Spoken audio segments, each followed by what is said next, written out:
Tennessee State head coach Eddie George, the Tigers are going to open the season on Sunday in Canton, Ohio against Grambling, the first meeting between those teams since 2002, his first game as the Tigers head coach.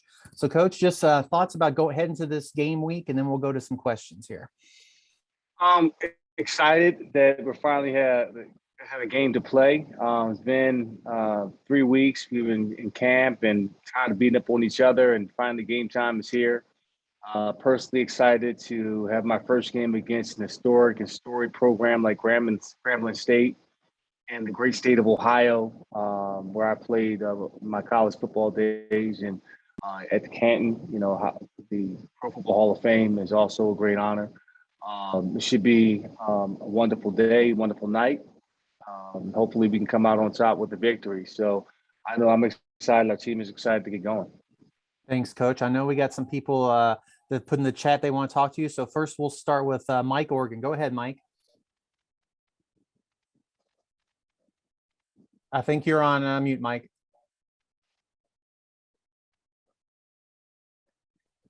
Okay. Y'all got me? Yes, sir. Yes. Okay. Eddie, you mentioned right off the shoot what I wanted to touch on. You wanted to get involved in HBCUs, and here you are in one of the greatest rivalries to start your career and in your own home state. It's like a storybook almost. You know what, Mike? I mean, it's all God. There's no way I could have written this. Okay. First year head coach at HBCU at Tennessee State. And oh, by the way, your opening game is against Grambling State in Canton, Ohio, of all places. It's like, okay, you want to make God laugh, tell him your plans. So I know it really is a wonderful opportunity, great honor, once in a lifetime opportunity, clearly, considering how I got into this business. The talent of players that we have, the staff that I've been able to assemble, just all the pieces and parts falling into place. Couldn't have walked into a better situation, and I'm excited about it. A little more X's and O's. Is the offense installed? Do you have it where you want it? The offense is never going to be where I want it until we get to game day. I think that's always being tweaked. It's always being refined. A lot of moving parts are coming back. We have a couple kids miss due to some injuries.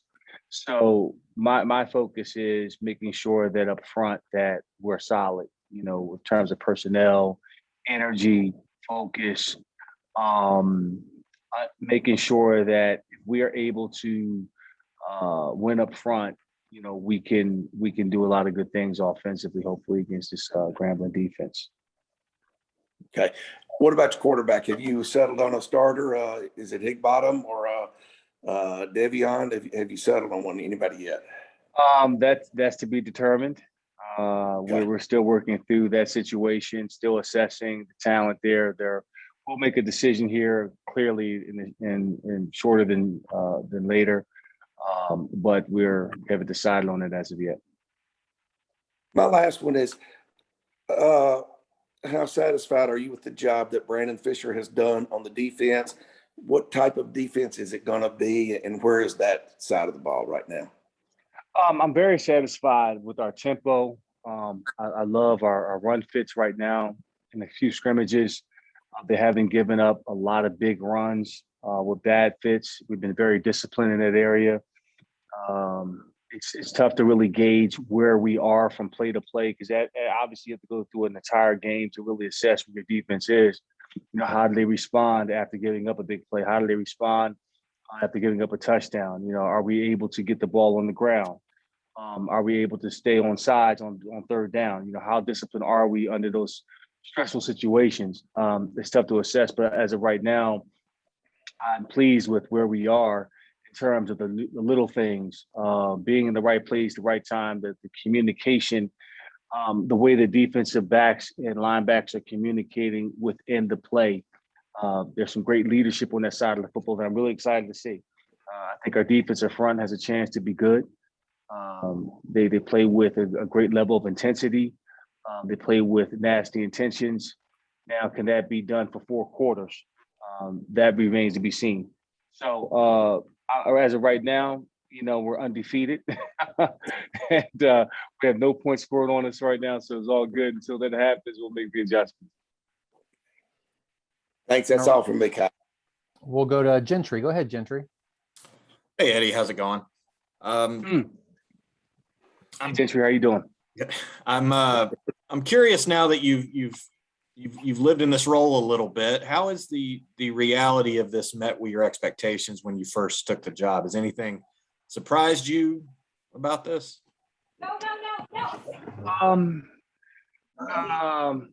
Surprised. I wouldn't say surprised. I think it's just I take it as it comes. As the things come along, it's constant. You're constantly putting out little pockets of fires, that pop up every day, from players, administration, to academics, to little situations here and there. I had a kid on our team whose sister just passed away from COVID, and just being there for him in terms of grieving and allowing him to express himself. And then there's another situation where I have to discipline a kid for sportsmanship. So all those things I constantly have to stay on top of in terms of the culture. And something that I've really embraced. I think for me, when it all came to head for me, when I knew that this is where I needed to be, was last Saturday night when we had a team activity.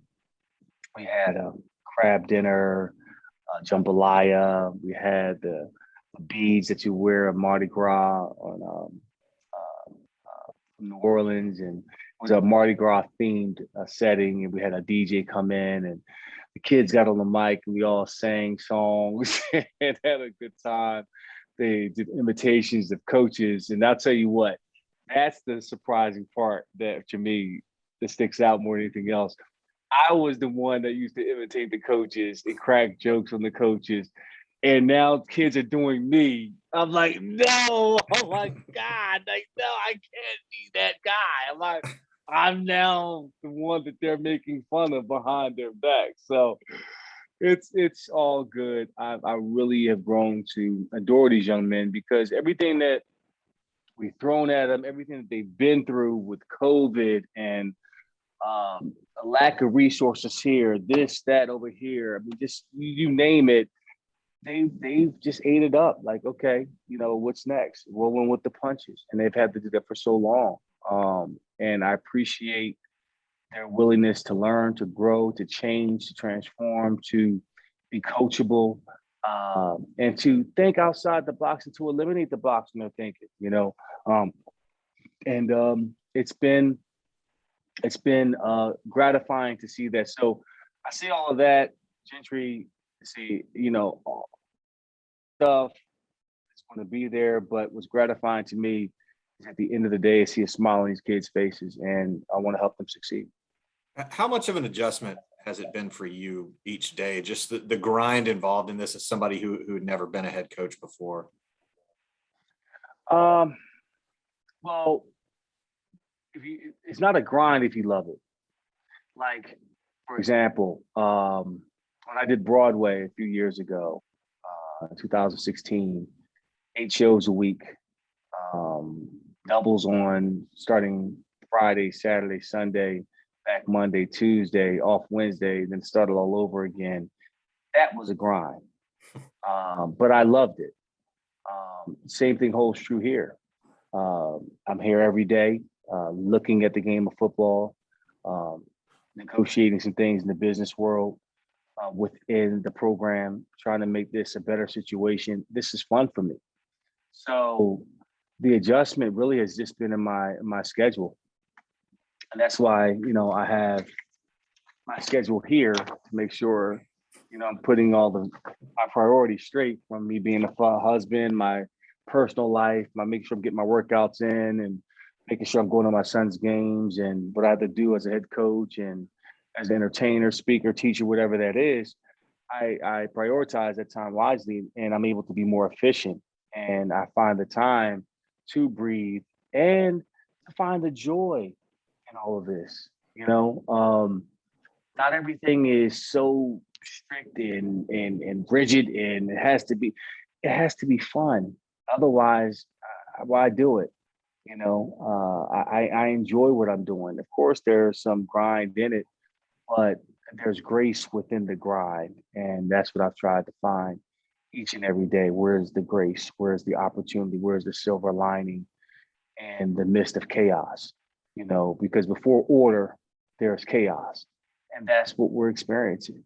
It's chaos. And I have to organize that and embrace it and grow through it and be stretched by it and show my players, hey, I'm telling you not to panic in critical situations.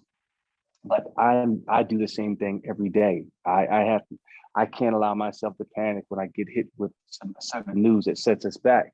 I have to readjust, focus, find a silver lining, sell a plan. Like, hey, we will persist without exception, regardless. We're not going to use, the fact that you have poor playing fields, practice fields as an excuse, or players are out with injuries or they're sick. There are no excuses. We want to find a way to play the type of football we're capable of playing regardless. There is a standard, no matter if you are a starter, second string, walk on, that you're going to perform with regardless, and let the chips fall where they may on the scoreboard. Are the nerves going to be different, you think, as a coach versus when you were a player? Because when you were a player, you had a certain say in what was going on out there. Now you're going to be on the side. I think nerves are nerves. I don't think I could be more nervous as a coach than I was on Broadway, or from performing in theater. That's a different type of a level of nerves when it's really all on you and all eyes are watching you. Here, I'm supported with a great staff. Of course, I want to be nervous. I want to be excited. That means I care. But it's going to be directed in a constructive way and more of a focus driven. And I'm really excited and nervous for the kids because I don't have control, like you said, over what they do. I can only coach and inspire them, discipline them, and try to get them to do the right things from afar. But ultimately, I can't do it. I'm going to get excited to say, okay, you guys got it right. That's going to be it. And then kind of go from there. But there are lessons to be learned from play to play, moment to moment, beat to beat. And that's what I look forward to doing. Thanks, Eddie. I appreciate the time. Thank you, Gentry. Yep. Anybody else? Mike, any follow-ups? Are you good too? Okay, Coach, thanks so much for your time this morning.